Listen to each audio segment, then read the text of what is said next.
यार कुठून उचलून आणलं? आपण ट्रिपला नाही चाललो बाबा, बॅग उठायला चाललो, बॅग उठायला. अरे बाबा तुला ही गाडी जमलं चालवायला? अरे मी लाल परी चालवायचं महाराष्ट्र शासन. मग तो विषय वेगळा. जेवढे पण बसले माझ्या लाल परीत तर सगळ्याला घेऊन गेलो मी घरी. मग bullet train China. Bullet train चालवायचं का तू? बुलेट ट्रेन चालवायचं तो विषय वेगळा आहे. 17 ट्रेन लागले ती ट्रेन उचलायला दुसऱ्या दिवशी. मग ट्रेन पासून तर ट्रेन पर्यंत, ट्रेन पासून तर प्लेन पर्यंत सगळं चालवलं मी.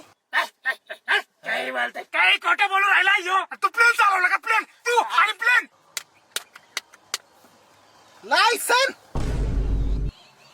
प्लेनच. अरे पण याच्यावर तर काहीच नाही. अरे मग प्लेनचं लायसन आहे ते. प्लेनच असणार ना का काही लिहिलेलं असणार त्याच्यावर. कुठून उचलून आणलं राहिला? अमेरिकेचा बेटा बॉम्बर फायटर जेट इराणवर त्याने हल्ला केला ते स्वतः चालवायचं तो विषय वेगळा आहे. चुकून बॉम्ब अमेरिकेतच पडला माझ्याकडून. मग युद्धाच्या काळात घरी काढून दिलंय मला. घरी हुसकून दिलं मला. अरे मग सध्या काय चालवतो का? सध्या